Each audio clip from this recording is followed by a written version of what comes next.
Olá, sejam todos bem-vindos a mais uma aula de Química. Meu nome é a professora Carla e hoje a nossa aula é sobre equilíbrio químico e vamos falar sobre as reações reversíveis e irreversíveis. Então, o que é o equilíbrio químico? É um ramo da físico-química que vai estudar o quê? Um fenômeno que acontece nas reações químicas reversíveis, na qual existe o quê? Duas reações possíveis. Então, uma reação ela vai ser direta, quando o reagente vai se transformar ali num produto, e a outra reação vai ser uma reação inversa, no qual os produtos estão sendo transformados em reagentes. As concentrações de todos os participantes, que seriam os reagentes e produtos, vão se tornar constantes e não necessariamente iguais, e essas reações vão apresentar o quê? A mesma velocidade. Então aqui a gente vai ter uma reação no qual AB ela está se transformando em CD, então o AB seria a reação direta e o CD se transformando em AB seria a reação inversa. Então aqui a gente tem o A mais o B transformando C e D, da qual esses aqui são os produtos, daqui são os reagentes e daqui os produtos. E a velocidade da reação direta, V1, é igual à velocidade da reação inversa, V2. Então, essas velocidades, elas são iguais. Então, aqui, no equilíbrio químico, a gente vai ter sempre o quê? A gente vai ter sempre um reagente se transformando em produto e um produto se transformando em reagente. E essas velocidades aqui vão ser iguais. Então, para que ocorra um equilíbrio químico, é necessário que o sistema ele não tenha trocas com o ambiente, não tenha trocas de calor. Então, aqui a gente tem um exemplo, Então, a gente tem aqui, esse sistema que ele está aberto, então ele está o quê? Perdendo calor aqui para o ambiente. A gente tem esse outro sistema que está fechado, Mas mesmo fechado, ele também vai ter o quê? Vai ter troca de calor ali com o ambiente.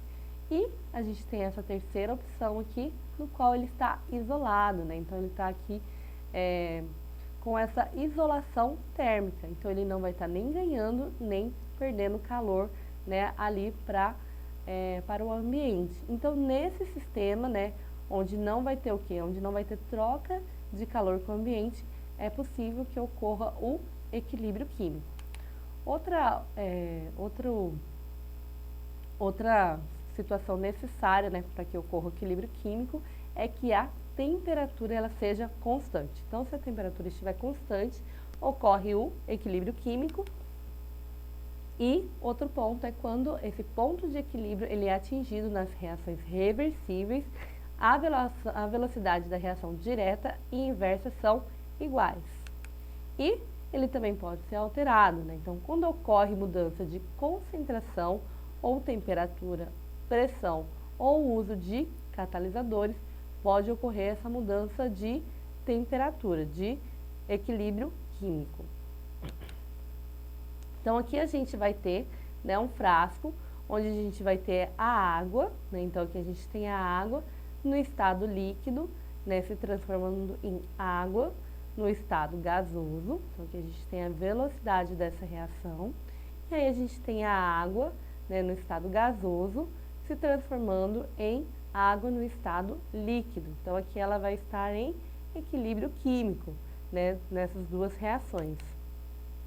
Então, a velocidade 1 seria a velocidade de evaporação, a velocidade 2 seria a velocidade de condensação, que é a passagem do estado gasoso para o estado líquido. E aí a gente teria a reação 1, que é a reação direta, e a reação 2, que é a reação inversa. Então, nesse processo, sempre vai ser reversível, vai ser sempre duas reações simultâneas. Então, aqui a gente tem a água, H2O, no estado líquido, e o H2O no estado gasoso. Então, a gente tem aqui essa setinha que já fala sobre essa questão da reversibilidade. Então, ela vai nessa direção e também ela volta nessa direção. Aqui no equilíbrio químico, a gente vai ter esse gráfico. Então, daqui é um gráfico, no qual a gente consegue encontrar aqui ao momento, né, onde ocorre o equilíbrio químico. Então, aqui a gente tem a velocidade da reação, né, que seria a velocidade da reação direta, V1, que é essa aqui do líquido passando para o gasoso, e a gente tem a velocidade da reação inversa, que seria a água no estado gasoso retornando para o estado líquido, sendo que a velocidade 1 é igual à velocidade 2. Então, a gente vem aqui com essa velocidade, né, da reação direta e da reação inversa, e exatamente aqui nesse ponto, né, nessa temperatura, a gente vai entrar num equilíbrio químico, a gente vai ter ali o sistema em equilíbrio químico. Então, a reversibilidade das reações químicas é um exemplo, né, da reação reversível, é a produção ali da amônia, que é o NH3, a partir do gás hidrogênio e do gás nitrogênio, que vai fazer esse processo de Haber. Então, aqui a gente tem o N2 gasoso, mais 3 moléculas de H2O, de H2 gasoso, formando o 2NH3 também gasoso. Então, a gente nota que vai ter essa seta dupla, né, no qual vai significar que a reação ocorre nos dois sentidos. O que é subscrito, né, que seria aqui o gasoso, vai indicar que a substância se encontra na forma gasosa. E aí a gente vai ter as constantes de equilíbrio. Então, o produto das concentrações molares, né, dos produtos da reação, dividido pelo produto da concentração molar dos reagentes, estando cada concentração elevada a um expoente igual ao seu coeficiente, né, na equação química, é considerada constante. Então, aqui, por exemplo, a gente tem o K, que seria a constante de equilíbrio, que vai ser o quê? Vai ser a divisão entre a concentração ali dos produtos dividido pela concentração aqui dos reagentes. Então, em função da concentração, a gente vai calcular o Kc, que é o equilíbrio de concentração. Então, aqui o Kc, a gente vai ter a concentração do produto, que é o SO2, elevado ao seu coeficiente estequiométrico, que é o 2. Então, SO2 elevado aqui a 2. E aí, a gente tem o O2 também. Então, aqui a gente vai pegar a concentração do O2, como o seu coeficiente estequiométrico é 1, então aqui a gente não precisa representar. E aí, a gente vai dividir, né, essas concentrações pela concentração aqui do produto. Então, a gente tem um SO3 elevado aqui ao seu coeficiente estequiométrico, que é 2. Então, a constante de equilíbrio é a característica de cada reação química e o seu valor vai depender somente da temperatura. Então, se o Kc, né, se a constante, né, de concentração, ou o Kp for igual a 1, né, então Kc igual a 1, a concentração dos reagentes e dos produtos vai ser igual. Se o valor do Kc ou do Kp for muito alto, né, então for maior do que 1, isso vai significar que os produtos estão em uma maior concentração. E se o valor de Kc ou Kp for muito baixo, então menor que 1, isso vai significar que os reagentes estão em maior concentração. Em função, agora a gente vai falar sobre o Kp, que seria o quê? A constante de equilíbrio em função às pressões parciais. Então, quando um equilíbrio envolver gases, a constante de equilíbrio poderá ser determinada através das pressões parciais desses gases. Nesse caso, a constante de equilíbrio ela é representada por Kp, que é denominada de constante de equilíbrio em função das pressões parciais. Então, para que isso aconteça, né, todos os elementos aqui dessa reação precisam estar no estado gasoso. Então, aqui a gente tem o N2 gasoso, mais 3H2O, gasoso, formando 2NH3 gasoso. Então, a constante de Kp, da pressão parcial, vai ser igual aqui.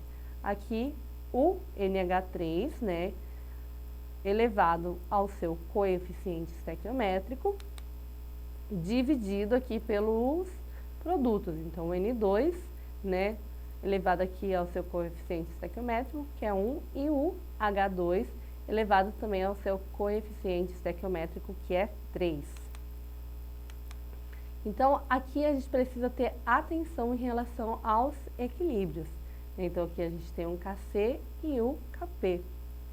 Então, se sólidos e líquidos puros, eles nunca vão aparecer em expressões de equilíbrio. E na expressão de Kp, só deve ser representado os componentes gasosos. Então, aqui da pressão, necessariamente precisa ser o quê? Os elementos gasosos. Então, a gente não pode colocar aqui nem os líquidos, nem os sólidos. E eles vão participar da expressão das substâncias no estado gasoso em solução aquosa. Então, vamos ver aqui qual que vai ser a relação entre Kc e Kp ali para que ocorra o equilíbrio. Então, a gente vai ter o quê? Então, aqui a gente vai ter o Kp, que vai ser igual ao Kc vezes RT e aqui o ΔN, no qual o Kp é a constante de equilíbrio em função das pressões parciais. O Kc vai ser a constante de equilíbrio em função das concentrações molares. O R vai ser a constante universal dos gases perfeitos. O T vai ser a temperatura em Kelvin, tá, gente? Então, esse daqui é um dado muito importante. Se lá no exercício vier a temperatura em graus Celsius, a gente precisa o quê? Fazer a transformação para a temperatura em Kelvin ali do equilíbrio. E o ΔN vai ser o quê? Vai ser a variação do número de mols. Então, aqui a gente vai ter a soma dos coeficientes do produto. Então, a gente pega lá os coeficientes estequiométricos do produto e vamos subtrair em relação à soma dos coeficientes dos reagentes. Então, isso daqui vai dar o valor ali do ΔN. Então, vamos agora aqui para a nossa questão de vestibular. Então, em uma relação a uma reação em equilíbrio químico, a gente vai precisar o quê? A gente vai precisar assinalar a alternativa incorreta. A letra A fala: não pode ocorrer troca de matéria com o ambiente.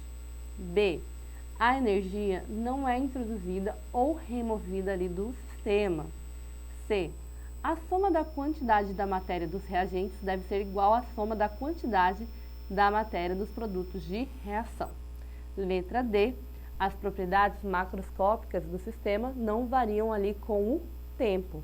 Letra E, a rapidez é a mesma nos dois sentidos da reação e as concentrações das espécies envolvidas permanecem inalteradas. Então, depois que a gente leu todas essas alternativas, né, a gente vê o quê? Que as concentrações em quantidade de matéria das substâncias envolvidas, elas não precisam ser iguais. Basta que elas, o quê? Que elas permaneçam inalteradas depois que se atinge ali o equilíbrio químico. Então, a resposta incorreta é a letra C, né, que fala que a soma das quantidades da matéria dos reagentes deve ser igual à soma da quantidade da matéria dos produtos da reação. Então, essa aí é a questão incorreta. Terminamos aqui mais uma aula de Química. Para mais aulas e mais informações, acesse ali a plataforma Eduque. Uma ótima aula, uma ótima semana e até a próxima aula. Tchau, tchau!